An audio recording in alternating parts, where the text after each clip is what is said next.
ಬೆಂಗಳೂರಿನ ಸ್ವಾತಂತ್ರ್ಯ ಉದ್ಯಾನವನದಲ್ಲಿ ಕರ್ನಾಟಕ ಮೀಸಲಾತಿ ಸಂರಕ್ಷಣಾ ಒಕ್ಕೂಟದಿಂದ ಭಾರೀ ಪ್ರತಿಭಟನೆ ನಡೆಯಿತು. ಈ ಪ್ರತಿಭಟನೆಗೆ ಲಕ್ಷಾಂತರ ಜನ ರಾಜ್ಯದ ಮೂಲೆ ಮೂಲೆಗಳಿಂದ ಆಗಮಿಸಿದ್ದರು.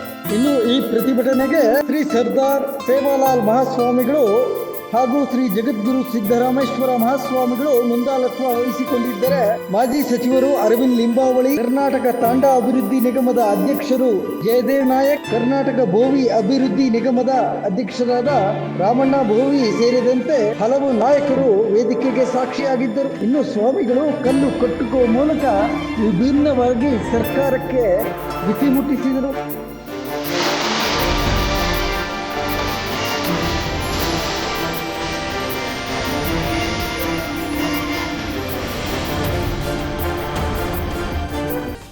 ಕರ್ನಾಟಕದ ಮೂಲೆ ಮೂಲೆಯಿಂದ ಆಗಮಿಸಿದ ಲಕ್ಷಾಂತರ ಜನರು ಈ ಪ್ರತಿಭಟನೆಗೆ ಸಾಕ್ಷಿಯಾದರು. ಪ್ರತಿಭಟನೆಯ ಕಾವು ಹೆಚ್ಚಾಗುತ್ತಿದ್ದಂತೆ ಎಚ್ಚೆತ್ತುಕೊಂಡ ಸರ್ಕಾರ ಇಬ್ಬರು ಸಚಿವರನ್ನು ಪ್ರತಿಭಟನೆ ಸ್ಥಳಕ್ಕೆ ಕಳಿಸಿಕೊಟ್ಟರು. ಸುಧಾಕರ್ ಅವರು ಹಾಗೂ ವೆಂಕಟೇಶ್ ಅವರು ಸರ್ಕಾರದ ಪರವಾಗಿ ಸ್ವತಂತ್ರ ಉದ್ಯಾನವನಕ್ಕೆ ಆಗಮಿಸಿ ಮನವಿ ಪತ್ರವನ್ನು ಸ್ವೀಕರಿಸಿದರು. ಮನವಿ ಪತ್ರದಲ್ಲಿ ಪ್ರಮುಖ ಬೇಡಿಕೆಗಳನ್ನು ಇಟ್ಟ ಹೋರಾಟಗಾರರು 27ನೇ ತಾರೀಕು ನಡೆಯಲಿರುವ ಕ್ಯಾಬಿನೆಟ್ ಮೀಟಿಂಗ್ ನಲ್ಲಿ ನಾಗಮೋಹನ್ ದಾಸ್ ಅವರು ಕೊಟ್ಟ ವರದಿಯನ್ನು ತಿರಸ್ಕರಿಸಿ ಬೇಡಿಕೆಗಳನ್ನು ಸರಿಪಡಿಸಬೇಕು ಎಂದು ಪತ್ರದ ಮೂಲಕ ನೀಡಿದರು.